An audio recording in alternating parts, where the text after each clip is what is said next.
Graça e paz do Senhor Jesus, amém? Amém? Vamos abrir a palavra de Deus, no Evangelho de Mateus, no capítulo 7, nós vamos ler a partir do verso 24, altas emoções, né? Que culto abençoado, como o nosso Deus é bom, glória a Deus por isso. Como é bom saber, né, que nós como presbiterianos, não batizamos crianças, batizamos filhos de crentes, glória a Deus, Deus é bom. Mateus capítulo 7, a partir do verso 24, vai dizer assim, meus irmãos: portanto, quem ouve essas minhas palavras e as pratica, é como um homem prudente que construiu a sua casa sobre a rocha. Caiu a chuva, transbordaram os rios, sopraram os ventos e deram contra aquela casa, e ela não caiu, porque tinha seus alicerces na rocha. Mas quem ouve estas minhas palavras e não as pratica, é como um insensato que construiu a sua casa sobre a areia.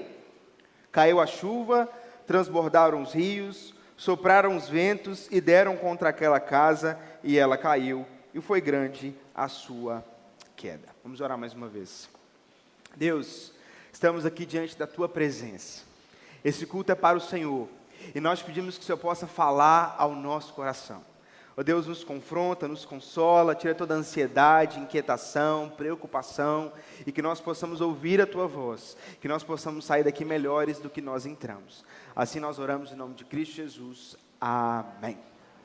Meus queridos, eu começo com uma pergunta para você, que você não precisa responder para mim, mas eu gostaria que você respondesse aí para você mesmo. Você se considera uma pessoa sábia? Você se considera uma pessoa sensata, uma pessoa prudente? Como é que você faria essa autoavaliação? Não, eu sou uma pessoa sábia. Não, eu não sou. Como é que é isso na sua vida? Como você responderia esse questionamento? Hoje a gente vive uma época onde nós temos meio que uma busca por sabedoria muito grande. E as pessoas estão sempre ansiando por mais sabedoria.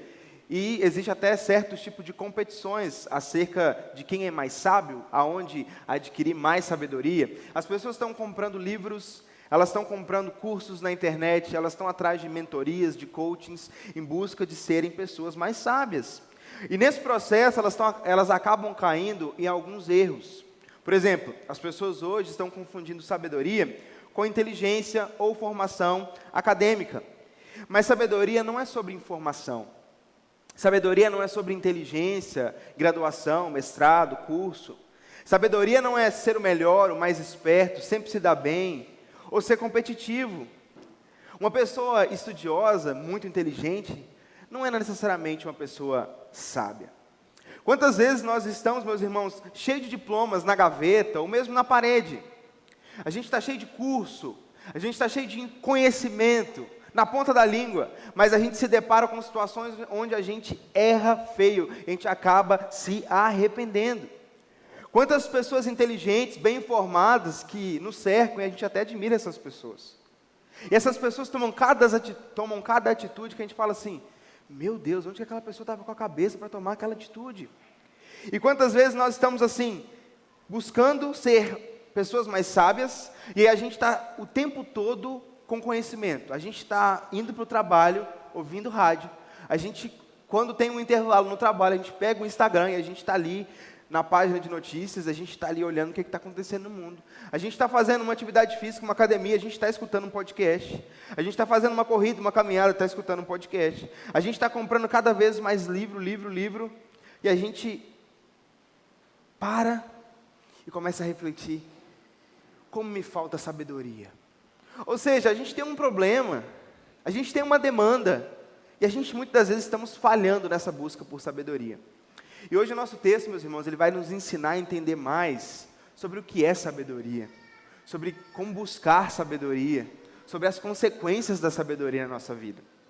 Mas antes da gente entrar no texto, eu acho bacana a gente entender um pouco o contexto do livro. O livro de Mateus foi escrito por Levi, que era um cobrador de impostos, como se fosse um funcionário da Receita Federal. E ele era visto para o seu povo como um grande traidor. Ele era odiado pelo seu povo. E ele, quando tem um encontro com Cristo e Cristo chama, ele imediatamente segue a Cristo, ele deixa tudo e agora ele vai fazer parte dos 12 discípulos. Ele ouve a palavra de Jesus, presta atenção, ele ouve o chamado de Cristo e ele então obedece a Jesus. Ele não pensa duas vezes, ele não resiste, ele ouve o chamado de Cristo e ele larga aquilo tudo para seguir a Jesus. E agora ele vai escrever esse livro apontando e mostrando como o nosso Jesus, o nosso Senhor e Salvador, é o cumprimento daquilo que estava profetizado na antiga aliança, no Antigo Testamento.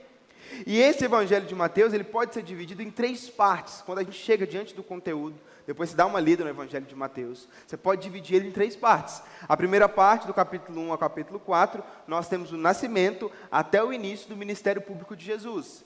A segunda parte, do capítulo 4, verso 17 até o capítulo 16, nós temos o início do ministério público de Jesus até a sua transfiguração. E aí depois nós chegamos na terceira parte, do capítulo 17 ao 28, onde nós temos a transfiguração até a sua morte e ressurreição. E o nosso texto, que vai falar sobre sabedoria, ele está aqui na segunda parte do livro, mais especificamente no Sermão do Monte, que vai do capítulo 5 ao capítulo 7 do Evangelho de Mateus, onde Jesus está ensinando para nós. Depois, se você lê o Sermão do Monte, inclusive a gente está estudando no Descoberta, né, às quinta-feiras, o Sermão do Monte, depois você dá uma lida, você dá um devocional ali, você lê, medita e reflete um pouco, se você vai tirar muitos princípios. Mas Jesus, no Sermão do Monte, ele está querendo ensinar para os seus discípulos que eles, como servos de Deus, eles tinham que ser guiados por princípios celestiais. Eles não tinham que esperar a eternidade, eles não tinham que esperar adentrar em novos céus e a nova terra. Eles já tinham que viver na perspectiva de Deus desde já. E é nesse contexto que o nosso texto está. É nesse contexto onde que Jesus está instruindo os seus discípulos que eles deveriam ser vigilantes acerca do seu viver. E aí nós chegamos agora nessa passagem, onde que Jesus está mostrando para nós que existem 2 tipos de pessoas entre os crentes, entre os seus discípulos. Aqueles que estão ouvindo e prontamente praticando, e aqueles que ouvem e não praticam. Jesus vai a parábola dos 2 construtores, o construtor sábio e o insensato, para ilustrar que existem 2 tipos de pessoas entre os crentes, entre os discípulos, aqueles que praticam e aqueles que não praticam. O construtor sábio, nós vamos ver no texto, que ele vai cavar profundamente e vai construir a sua casa sobre isso. O insensato, ele vai assim, para economizar o tempo, para não perder tempo, ele vai ignorar a questão do alicerce e vai construir a sua casa sobre a areia. E a construção vai avançando. Eles vão avançando naquela construção daquela casa e aparentemente a gente não vê nenhuma diferença. Se você estivesse diante daquelas 2 casas, você não ia notar nenhuma diferença.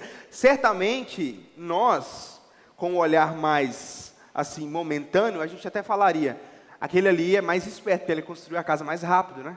Ele projetou, ele foi uma pessoa organizada. O outro está demorando ainda, está cavucando lá ainda, está lançando as bases da casa ainda. Talvez você até iria parabenizar o insensato.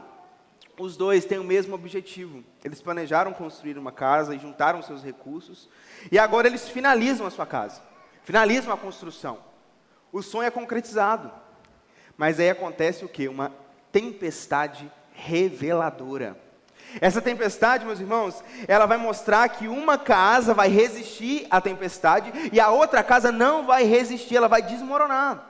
E é nesse contexto que Jesus vai falar sobre a verdadeira sabedoria e vai te ajudar a responder a pergunta: ei, você aí é sábio? Você se considera uma pessoa sábia? Você conhece a verdadeira sabedoria? Esse texto vai nos ajudar a responder. Então fica com a sua Bíblia aberta e hoje nós vamos ver aqui sobre o seguinte tema: a verdadeira sabedoria.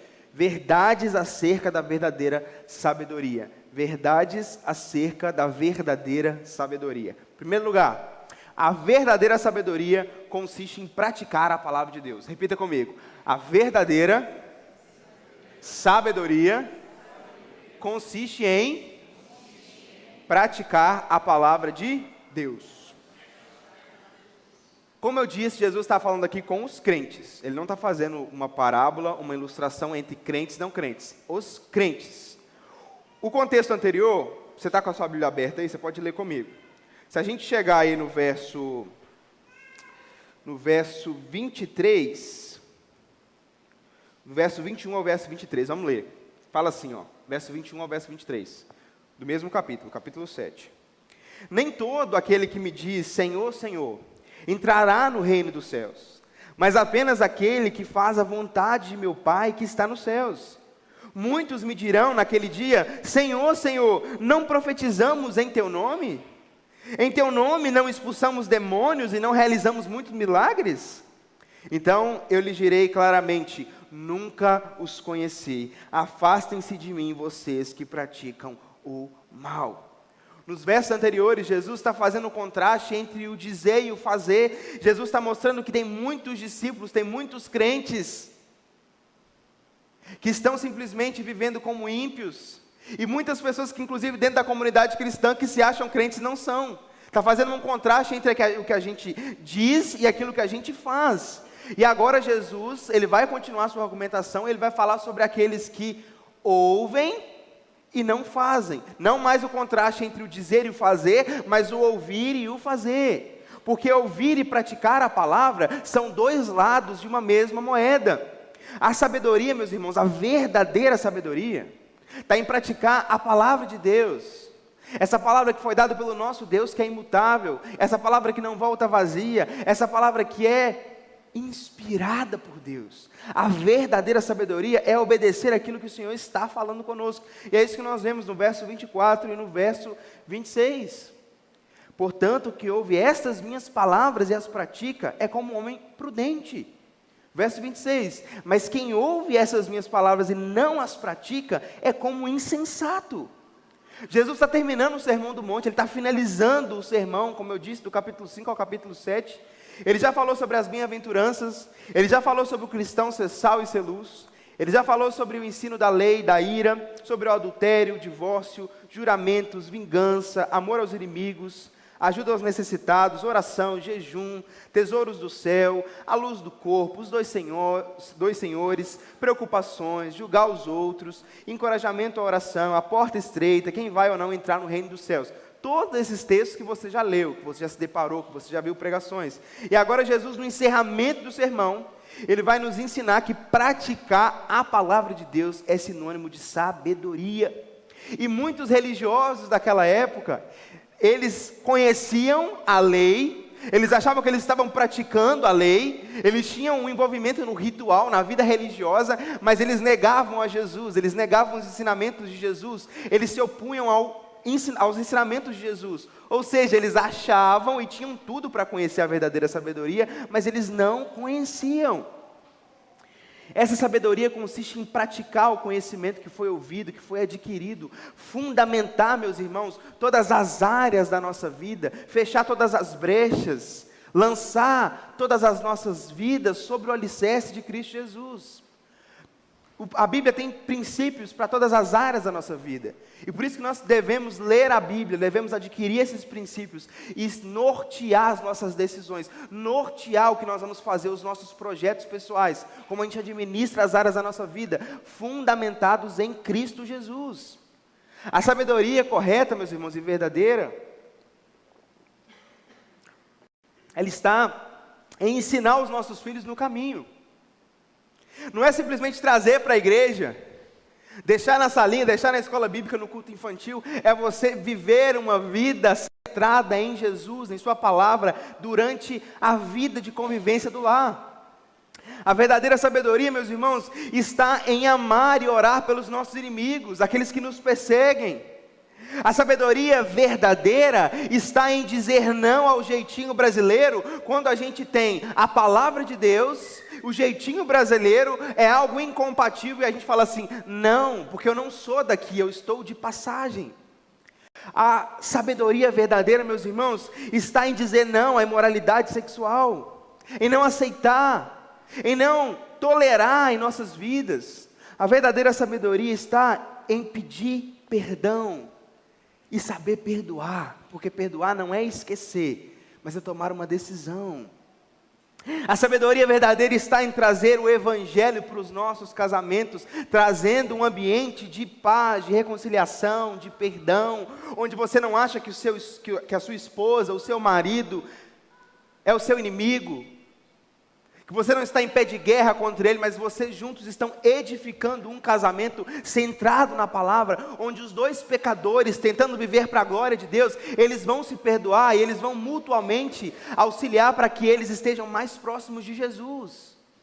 A verdadeira sabedoria, meus irmãos, está na gente lançar todas as nossas ansiedades sobre o nosso Senhor, porque Ele disse, lançando sobre mim toda a vossa ansiedade, porque eu tenho cuidado de vós. Não é para você guardar, não é para você nutrir, não é para você andar norteado pelas preocupações do seu coração, mas é para você lançar sobre o seu Deus.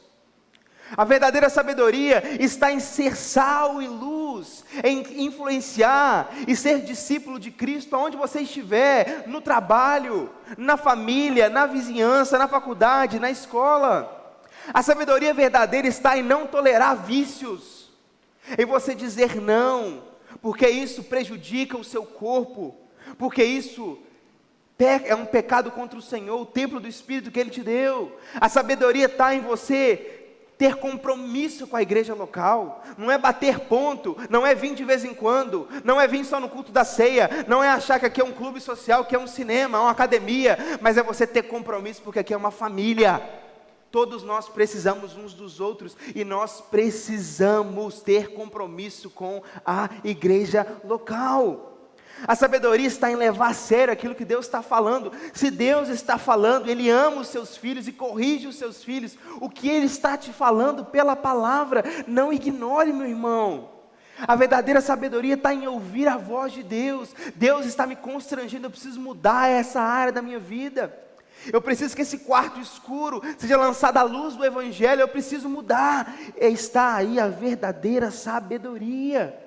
E o texto mostra para nós claramente que dentro da igreja, pessoas que estão ouvindo a voz de Deus, ouvindo a palavra de Deus, eles são membros da igreja, eles têm ministério, eles leem a Bíblia, eles frequentam a escola dominical, eles escutam sermões, eles dão dízimo, eles se intitulam crentes, mas um pratica, um obedece, o outro desobedece, o outro não pratica.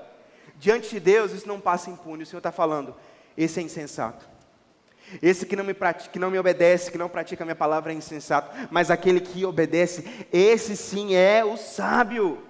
Esse sim é. E olha o que as Escrituras vai nos dizer, por exemplo, em Tiago. Olha que ela vai nos advertir, sejam praticantes da palavra.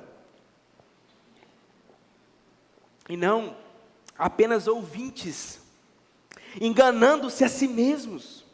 Mas o homem que observa atentamente a lei perfeita que traz a liberdade e persevera na prática desta lei, não esquecendo o que ouviu, mas praticando, será feliz naquilo que fizer. Não sejamos meramente ouvintes. A gente está nos auto-enganando quando a gente ouve as palavras de Jesus, quando o Senhor nos instrui e a gente não obedece. E muitos de nós estamos orando, pedindo sabedoria ao Senhor. Lá em Tiago também vai falar, se alguém de vocês tem falta de sabedoria, peça a Deus. Nós estamos orando, mas a gente está de olhos fechados para a sabedoria disponível para nós. Quando o Senhor fala ao nosso coração, e a gente obedece e segue ao nosso Senhor e Salvador. Meus queridos, não é sobre aquilo que você gosta, não é sobre aquilo que você prefere. O Evangelho é sobre Cristo, Ele é o nosso Senhor e o nosso Salvador. É negar a nossa cruz e seguir o caminho de Cristo, por mais desconfortável que seja. Uma fé genuína, ela se evidencia com uma vida compatível com aquilo que Deus requer. E eu não consigo falar sobre isso, eu não consigo olhar para esse primeiro ponto e não lembrar da vida de Paulo, que tinha uma preocupação de pregar o Evangelho, mas não somente pregar o Evangelho, mas viver o Evangelho. E fica claro a sua sabedoria em vários textos, mas tem um texto que eu gosto muito, que às vezes é muito mal compreendido. Filipenses 4 fala assim, sei o que é passar necessidade, e sei o que é ter fartura. Aprendi o segredo de viver contente em toda e qualquer situação. Seja bem alimentado, seja com fome, tendo muito ou passando necessidade. Tudo posso naquele que me fortalece.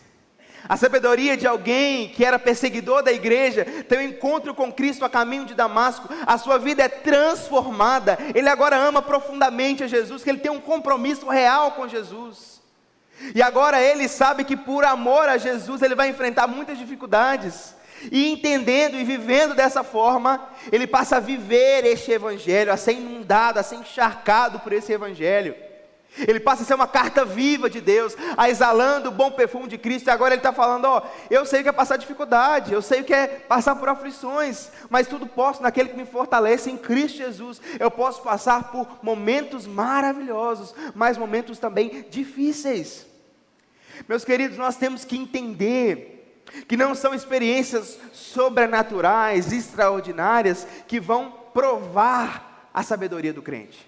Nós temos que entender que não é a quantidade de ministério, não é a quantidade de tempo de igreja, eu tenho 25 anos aqui, não é a quantidade de tempo de vida, eu tenho 80 anos, não é sobre isso. A sabedoria bíblica é essa, é ouvir e praticar a palavra de Deus, não é sobre tantos livros na biblioteca, tantos diplomas pendurados na parede, não é um sucesso profissional que demonstra a sua verdadeira sabedoria. A verdadeira sabedoria está em ouvir as palavras de Jesus e construir a sua casa, ou seja, a sua vida, baseada na pessoa e nos ensinamentos de Jesus, que é a nossa rocha, que é o nosso firme fundamento, porque a nossa reação diante das palavras de Jesus, de praticar ou não, ecoam de forma terrena, mas também ecoam de forma eterna. Aqueles que vão adentrar os novos céus e nova terra, vão adentrar por graça, porque nós somos pecadores, e não merecemos o céu, a salvação, mas aqueles que estarão com Cristo, serão aqueles que têm compromisso, é um fruto visível na vida deles, compromisso terreno e eterno com as palavras de Jesus. Verdades acerca da verdadeira sabedoria, nós vemos em segundo lugar aqui, a verdadeira sabedoria gera resiliência. A verdadeira sabedoria, repete comigo, a verdadeira sabedoria, é isso aí, o que nós vemos no verso 25 e 26. O texto vai nos provar isso. Acerca da primeira casa, Jesus fala que caiu a chuva. Verso 25, transbordaram os rios, sopraram os ventos e deram contra aquela casa, e ela não caiu, porque tinha seus alicerces na rocha. A segunda casa, verso 26. Caiu a chuva, transbordaram os rios, sopraram os ventos e deram contra aquela casa, e ela caiu, e foi grande a sua queda. Aquela tempestade violenta, forte, revelou a diferença das duas casas, que estava nos alicerces. Porque existem coisas que só as tempestades da nossa vida vão revelar.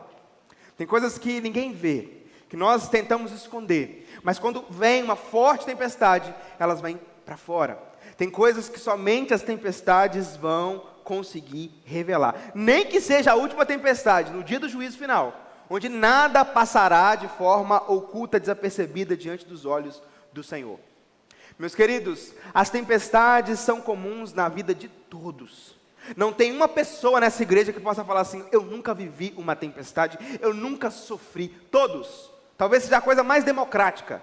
O sofrimento, as tempestades na vida de todos, inclusive daqueles que servem a Jesus.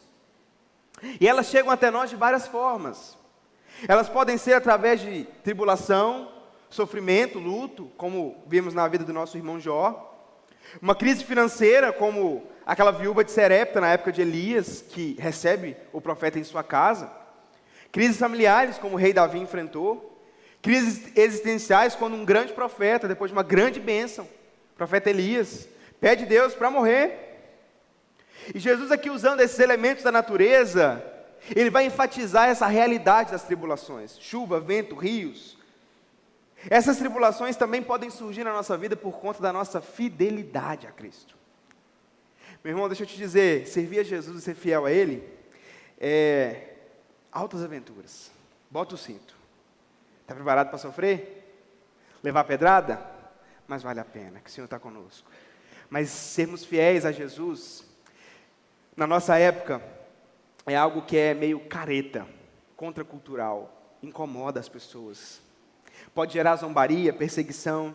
E Jesus, desde o capítulo 5, ele está mostrando para nós que a vida dos discípulos não seria fácil. Olha o que ele diz: bem-aventurados serão vocês quando por minha causa os insultarem, perseguirem e levantarem todo tipo de calúnia contra vocês. Alegrem-se e regozijem-se, porque grande é a recompensa de vocês nos céus, pois da mesma forma perseguiram os profetas que viveram antes de vocês. Está preparado? É isso? A verdadeira sabedoria traz para nós resistência durante as tempestades que são comuns na nossa vida, na vida de todos. Ouvir é muito fácil, meu querido. O difícil é praticar. Falar é muito fácil, o difícil é viver. Aqueles que, diante das dificuldades, resolveram levar a sério as palavras de Jesus e praticá-las, são verdadeiramente sábios. Essa sabedoria gera consistência, resiliência, resistência em meio às tribulações da vida, porque ser resiliente é sinal de sabedoria. Ser resiliente é sinal de sabedoria. E Jesus é aquele em que nós devemos estar alicerçados, em que devemos construir as nossas vidas para ter resistência.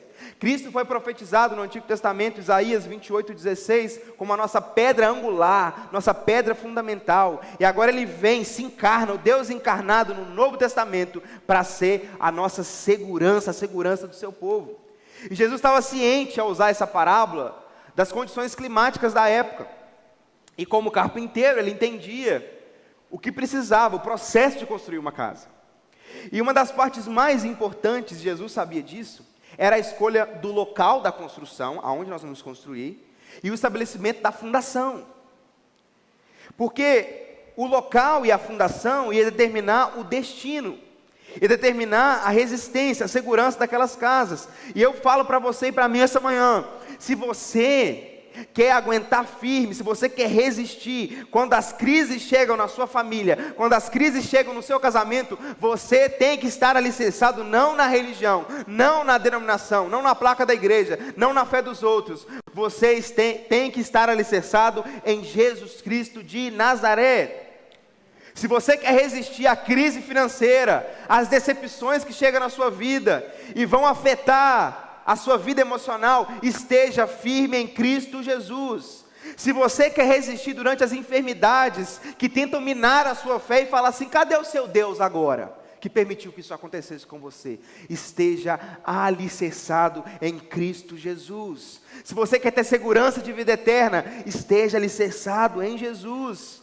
Se você não quer esmurecer, desanimar, quando você vê o seu ente, o seu parente, o seu amigo mais chegado, que você tanto ama, longe da presença de Jesus, esteja alicerçado em Jesus. Meus irmãos, nós precisamos refletir aonde nós estamos alicerçados, aonde nós estamos fundamentados. Os alicerces passam desapercebidos pelas pessoas, mas por Deus não passa. Eu pelo menos nunca vi as pessoas chegarem na nossa casa e falarem assim, nossa, que bacana, você mora aqui, né? Pega lá a enxada, pega lá, pá, vamos tentar furar um buraco aqui, avaliar o alicerce dessa casa para ver se eu vou poder entrar na sua casa. Ninguém faz isso. Ninguém fica avaliando o alicerce da nossa casa. Mas Deus está nos mandando hoje, nos chamando a fazer esta reflexão. Através da palavra de Deus, pelo Espírito Santo, nós podemos e devemos pedir ajuda a Jesus para nos refletir aonde nós estamos. Nós precisamos crer e agir em conformidade com a palavra de Jesus. Você tem feito isso? E essa pessoa que pratica e vive em conformidade com a palavra de Jesus, ela pode ter certeza que ela está fundamentada sobre uma fundação sólida. Os outros vão acabar uma hora ou outra descobrindo que não tem nenhuma resistência, nenhuma resiliência, nenhuma segurança, que uma gota de chuva pode arrastar eles para longe, porque eles não são firmes na rocha que é Jesus Cristo. Meus queridos, nós não precisamos querer fugir das tempestades. É nela que nós nos apegamos mais a Jesus, e nós ficamos ainda mais resilientes, mais resistentes. Nós não precisamos tentar fugir das tempestades, porque nós temos, ouça isso, segurança. Você tem segurança. Não queira fugir da tempestade, você tem segurança, firmeza, sustentação em Cristo Jesus, o nosso Senhor e Salvador. Homens de Deus demonstraram essa firmeza ao passarem por grandes tempestades, como Jó, que eu já citei. Tamanha resistência e resiliência, tendo a sua firmeza em Cristo Jesus. Outros homens mais próximos de nós, como por exemplo Lutero, que foi grandemente perseguido pela causa do Evangelho. a grande tempestade de perseguição, e ele declarou: se não me provarem pelas escrituras sagradas que eu estou errado, não me retratarei. Ele foi resiliente, resistente, ele foi firme. Se vocês não me provarem aqui, que eu estou errado, eu não vou me retratar. Eu não vou me retratar. Outro homem, por exemplo, o príncipe dos pregadores, Spurgeon, que passou por tempestades na saúde, no ministério, na família, declarou firmemente uma frase que eu gosto muito: aqueles que mergulham no mar das aflições trazem pérolas raras para cima. Aqueles que mergulham no mar das aflições trazem pérolas raras para cima. O ponto é que o homem sábio tem resiliência, uma casa e uma vida resistente. O homem insensato confia em si mesmo, não pensa no futuro e faz diferente. Ele ouve por ouvir, mas não é praticante. Ele segue os impulsos da sua própria vontade pecaminosa. E ele é comparado a uma casa destruída, que desmoronou, que caiu, que foi reduzida ao pó e foi varrida por uma forte tempestade. No fim, meus queridos, a resiliência, a resistência, a força, a sustentação, ela está com o sábio, por causa da graça de Deus. Aqueles que ouvem e praticam, e durante as tempestades da vida eles têm resistência. Concluindo, meus queridos, os que fingem ter fé têm apenas compromisso intelectual com Jesus, ou apenas desfrutam de Jesus em pequenas doses. Não, aqui eu coloco Jesus, eu vou colocar uma música gospel aqui. Não, aqui eu vou ir à igreja uma vez por mês, no culto de ceia, tá? Não posso perder a ceia. Eu vou dar o dízimo de 2 meses. Pequenas doses de Jesus. Essas pessoas são insensatas. A pessoa sábia é aquela que pratica a palavra de Jesus, desfruta de resiliência. E nós temos que lembrar que na criação de todas as coisas, antes do pecado, não havia nenhum problema para nós em obedecer e praticar as palavras do nosso Deus. Mas após o pecado, a queda no jardim, o homem naturalmente é rebelde, ele quer ser autônomo, ele não quer praticar, ele não quer obedecer. Mas agora a boa nova do Evangelho nos mostra que Cristo Jesus, a pedra angular, profetizada no Antigo Testamento, ela vem para nós, não somente para nos salvar da condenação eterna, mas nos proporcionar um novo estilo de vida, um estilo seguro, como o Catecismo de Heidelberg vai falar. Agora nós temos esperança, segurança em Cristo, na vida e na morte, na vida e na morte. E agora nós temos um chamado desse Cristo, dessa pedra fundamental para nós, dessa rocha segura, para a gente dizer não ao engano, para a gente dizer não ao pecado, e ouvir a palavra de Deus, tendo o objetivo de não somente ouvir, mas de praticar a palavra de Deus. Mas, meu querido, chegará um dia que você não vai ter dificuldade de levantar da sua cama segunda-feira e obedecer a Jesus e ser fiel a Ele. Mas até que esse dia não chegue, onde nós estaremos por toda a eternidade, obedecendo ao Senhor, diante da sua glória, da sua face, a gente tem que lutar para praticar a palavra de Deus, e só podemos fazer isso através de Cristo Jesus. Sozinho nós não conseguimos. Ali na eternidade todo o pecado será extirpado, eliminado, e nós desfrutaremos de uma segurança eterna. O sermão está terminando com algo que ficou claro desde o início do Sermão do Monte. A exigência de Cristo é uma submissão total, exclusiva ao senhorio de Cristo. Ou você tem um compromisso com Jesus e sua palavra, você não tem. Não pode brincar de ser discípulo de Cristo. É dolorido e dói, às vezes você tem que dar a outra face, tem que andar a segunda milha, tem que carregar a sua cruz. Ou você tem esse compromisso, ou você não tem meio termo, não tem mais ou menos. Ou você tem compromisso com Ele, a sua palavra, você não tem. Se você quer viver o meio termo, eu te falo, meu querido, comunidade cristã não é para isso. Cristianismo não é para isso. Ou a gente tem um compromisso real com Cristo, a sua palavra, ou a gente não tem. Não existe meio termo. E Jesus fala não como alguém que tinha opiniões, mas como alguém que tinha toda a autoridade. É o que nós vemos no verso 28 e verso 29. Quando Jesus acabou de dizer essas coisas, as multidões estavam maravilhadas com seu ensino, porque ele as ensinava como alguém que tem autoridade, e não como os mestres da lei. Quem está falando essa manhã aqui é o que tem autoridade, é o alfa e o ômega, é o dono da igreja, é a cabeça da igreja. Não me ouça, ouça Ele, é Ele que está falando para mim e para você. Não podemos fazer parte da igreja se nós não nos submetemos à autoridade, às palavras de Jesus. Nós precisamos refletir e mudar nossa vida, respondendo ao chamado que Deus nos faz através desse texto. Você se considera uma pessoa sábia? Você está construído onde? Olha para baixo aí, olha para o chão aí. Onde está lançado seus alicerces? Na rocha ou na areia? Verdades acerca da verdadeira sabedoria. A verdadeira sabedoria consiste em praticar a palavra de Deus. E a verdadeira sabedoria gera resiliência, resistência. Chamar o louvor? E vou deixar para nós 3 rápidas aplicações. Em primeiro lugar, reflita acerca do que tem feito com o que tem escutado e aprendido acerca da palavra de Deus. Quando você vem para uma escola bíblica, para um culto, para o encontro da SAF, encontro da mocidade, quando você tem um devocional com Cristo, quando você escuta uma pregação na sua casa, você presta atenção, você lembra, rumina, você ora, Deus me ajuda. Quando Deus te incomoda para você mudar algo, você ignora, você está prontamente disposto a ouvir e a mudar. O que você tem feito com domingos e domingos ouvindo a palavra de Deus nessa igreja? São quantos anos? Agora eu te pergunto, tem quantos anos que você serve a Jesus? Aonde era para você estar em questão de maturidade cristã? Em questão de santificação, de intimidade com o nosso Deus? Tem quanto tempo que você ouve, vem na escola dominical e aprende? Tem quanto tempo? Quantas vezes você leu sua Bíblia? O que você está fazendo com essas preciosidades que jorram? Deus está falando.